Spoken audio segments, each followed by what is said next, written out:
안녕하세요. 불끈개미입니다. 지난 시간 우리는 유망한 연습생을 발굴하는 스타 기획사들을 분석했습니다. 그런데 여러분, 은행이나 투자자가 이 기획사나 연습생에게 수십, 수백억을 투자할 때 과연 무엇을 믿고 돈을 빌려줄까요? 바로 신용입니다. 그리고 이 신용이 진짜인지 가짜인지 1등급인지 5등급인지 평가하는 심사위원단이 없다면 금융시장은 단 하루도 돌아갈 수 없습니다. 오늘 우리가 분석할 신용평가사가 바로 이 심사위원단입니다. 먼저 신용평가 회사는 크게 세 가지로 나뉩니다. 첫째, 삼성전자 같은 대기업의 회사채 등급을 매기는 한국기업평가 같은 회사채 신용평가사. 둘째, 여러분과 저 같은 사람의 신용 점수를 관리하는 나이스 평가정보 같은 개인 신용평가사. 셋째, 중소기업의 기술력을 평가하는 나이스 DMB 같은 기업 신용조회사가 있습니다. 오늘 1부에서는 데이터 인프라를 장악한 CB와 TCB 기업을, 다음 주 2부에서는 회사채 신용평가의 제왕 한국기업평가와 채권 집행관 고려 신용정보를 해부해 보겠습니다. 먼저 대한민국 개인 신용 데이터의 지배자 나이스 평가정보입니다. 이 회사는 기업 신용평가도 하지만 진짜 핵심 사업은 따로 있습니다. 바로 대한민국 국민 5천만 명의 개인 신용 점수를 관리하는 개인 신용평가 사업입니다.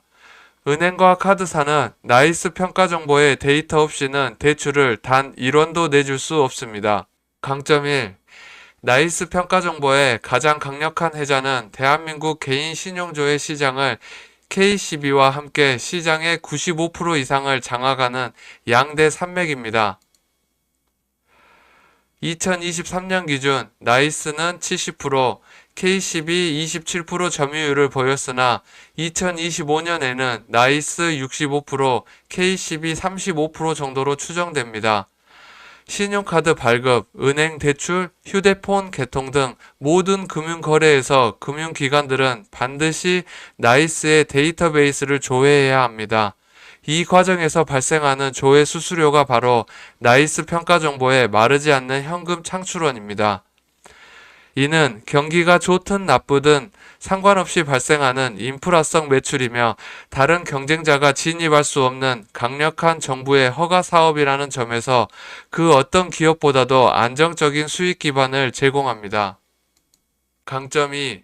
기술 신용평가 시장 확대에 따른 신성장 동력 확보입니다. 2014년 도입된 기술 신용평가 제도는 기술력을 담보로 중소기업에 저금리 대출을 제공하는 정책입니다. 2022년 5월 기준 잔액은 180조 원 돌파했으며 은행들이 가계대출 규제로 기업 대출로 눈을 돌리면서 수요가 폭증하고 있습니다. 나이스 평가 정보는 나이스 DMB, 이크레더블, 한국 평가 데이터 등과 함께 기술 신용 평가 업무 인가를 받았으며 이 시장의 성장은 나이스 평가 정보의 중장기 성장 동력이 될 것입니다. 약점. 나이스 평가 정보의 가장 큰 리스크는 데이터 시장의 경쟁자들, 즉 네이버, 카카오, 토스와 같은 빅테크 플랫폼입니다. 이들은 소비, 결제, 검색 데이터라는 막강한 무기를 쥐고 있습니다. 빅테크 기업들은 이미 자신들의 플랫폼 안에서 대안 신용평가 모델을 개발하여 나이스 점수는 6등급이지만 이 사람은 우리 플랫폼에서 쇼핑도 활발하고 결제도 밀리지 않으니 우량 고객이다라고 자체적으로 판단하기 시작했습니다. 특히 제2금융권은 빅테크의 ACSS를 적극 활용하고 있으며 이는 나이스 점유율이 2023년 70%에서 2025년 65%로 하락한 현상과 시기적으로 일치하며 이 금융권의 ACSS 활용 확대가 나이스의 독점력을 약화시키는 요인으로 작용하고 있는 것으로 보입니다. 다만 1금융권에서는 여전히 나이스, KCB의 신용점수가 필수이므로 단기적으로는 위협이 제한적이나 중장기적으로는 시장 재편 가능성을 주시해야 합니다. 다음으로는 B2B 특화 심사관입니다. 앞서 설명한 TCB 시장에서 특히 대기업과 중소협력업체 간 거래를 평가하는 전문가들입니다. 대기업 공급망의 B2B 특화 심사관 첫 번째는 나이스 DNB입니다. 강점 1. 나이스 DNB는 국내 약 900만 개 기업에 대한 신용 정보를 보유한 국내 최대 기업 신용조회 전문 기관입니다. 또한 나이스 DNB는 나이스 평가정보라는 국내 최대 신용 인프라 그룹의 자회사이며 전 세계 1위 기업 정보 서비스 던 앤 브래드 스트리트 글로벌 네트워크와 연결되어 있어 해외 상대 기업의 신용 정보를 조회할 수 있는 유일한 창구가 됩니다. 이 국내 과정과 글로벌 독점의 결합은 다른 경쟁사가 모방할 수 없는 강력한 해자입니다. 강점 2. 공급망 관리에 깊숙이 침투한 인베디드 서비스입니다. 나이스 DNB의 TCB 서비스는 단순히 리포트를 한번 발급하고 끝나는 일회성 사업이 아닙니다. 이들의 서비스는 삼성전자, 현대차, SK그룹 등 국내 주요 대기업의 공급망 관리 시스템에 아예 내장되어 있습니다.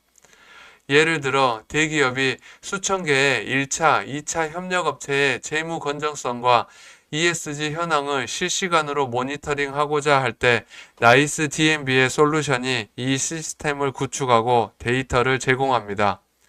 이는 협력업체의 부도로 인한 생산 차질을 사전에 막기 위한 필수적인 리스크 관리 활동입니다. 한번 이 시스템에 플러그인 되면 대기업은 공급망 전체를 관리하기 위해 매년 꾸준히 나이스 DNB의 비용을 지불할 수밖에 없습니다. 이는 매우 높은 전환 비용을 유발하는 강력한 락인 효과를 만들어내며 나이스 DNB에게 안정적인 반복 매출을 안겨주는 현금 창출원이 됩니다. 약점 1. 나이스 DNB의 실적은 대기업의 설비 투자에 매우 민감하게 반응합니다. 이들의 주된 수익은 대기업이 신규 협력업체를 등록하거나 신규 사업을 추진할 때 발생합니다. 즉, 경기가 좋아서 대기업들이 공장을 증설하고 협력업체를 늘려나가는 확장 국면에서는 TCB 리포트 수요가 폭발적으로 증가합니다. 하지만 경기 불황 시에는 대기업들이 설비 투자를 줄이고 신규 사업을 보류하며 기존 협력업체마저 구조조정하는 긴축 국면에 들어서면 신규 리포트 발급 수요는 급감할 수밖에 없습니다. 물론 기존 공급망 관리에서 발생하는 안정적인 수익이 있지만 회사의 성장성은 대기업의 투자 사이클이라는 외부 변수에 크게 좌우되는 한계가 있습니다. 약점 2. 낮은 유동성과 시장의 무관심입니다. 나이스 DNB는 상장되어 있음에도 불구하고 최대 주주인 나이스 평가정보의 지분율이 높아 실제 시장에서 유통되는 주식수가 매우 적습니다. 이로 인해 하루 거래량이 극히 적어 개인 투자자가 원하는 시점에 주식을 사거나 팔기 어려울 수 있습니다. 또한 시장의 관심이 나이스 평가정보나 이크레더블에 비해 낮아 훌륭한 실적에도 불구하고 주가가 장기간 소외되는 가치 함정에 빠질 리스크가 있습니다. 두 번째 종목은 공공조달과 금융권의 틈새 지배자 이크레더블입니다. 강점은 공공기관 입찰 시장에 필수 인증서를 발급하는 이크레더블은 나이스 DNB와 TCB 시장을 양분하는 또 다른 강자입니다. 나이스 DNB가 민간 대기업 시장의 강자라면 이크레더블은 공공기관 입찰 시장과 금융권이라는 특화된 틈새 시장을 완벽하게 장악하고 있습니다. 정부나 공공기관에서 발주하는 수많은 사업에 참여하려는 중소기업들은 자신의 기술력과 재무 건전성을 입증하기 위해 이크레더블의 신용인증서를 의무적으로 제출해야 하는 경우가 많습니다. 이는 이크레더블이 정부의 예산 집행이 계속되는 한 결코 마르지 않는 안정적 수익원을 확보하고 있다는 뜻입니다. 특히 이크레더블은 한국 기업 데이터와 함께 이 시장을 과점하고 있으며 높은 브랜드 인지도를 바탕으로 한번 확보한 고객을 계속해서 갱신하게 만드는 강력한 락인 효과를 누리고 있습니다. 약점. 이 크레더블의 가장 명확한 약점은 성장의 한계입니다. 이들이 장악하고 있는 공공조달용 신용인증 시장은 매우 안정적이지만 이미 포화 상태에 이르렀습니다. 이는 마치 전교 1등이긴 한데 더 이상 올라갈 곳이 없는 시골 학교의 전교 1등과 같습니다. 이 크레더블 역시 이 한계를 극복하기 위해 ESG 평가, 매출 채권 팩토링 등 신규 사업에 진출하고 있지만 아직까지 기존의 안정적인 캐시카우를 대체할 만한 강력한 제2의 성장 동력을 보여주지 못하고 있습니다. 오늘 우리는 한국 신용평가 시장의 데이터 지배자 3인방을 만났습니다. 개인 신용의 절대 강자 나이스 평가 정보, 대기업 공급망의 숨은 권력자 나이스 TMB, 그리고 공공 입찰의 문지기 이 크레더블. 여러분은 세계의 데이터 심사위원 중 누구의 데이터 권력이 가장 강력하다고 생각하시나요? 댓글로 여러분의 의견을 공유해 주세요. 다음 영상에서는 신용평가 2부입니다. 삼성전자 같은 대기업의 운명을 결정하는 기업심사위원 한국기업평가와 불황에 돈을 버는 집행관 고려 신용정보를 완벽히 분석하고 지금까지 신용평가 관련 기업들의 등급표를 공개하며 총정리하는 영상으로 돌아오겠습니다. 구독과 좋아요는 다음 영상을 만드는 가장 큰 힘이 됩니다. 안전하고 확실한 투자를 위한 첫걸음 불끈개미가 함께 만들어 가겠습니다. 감사합니다.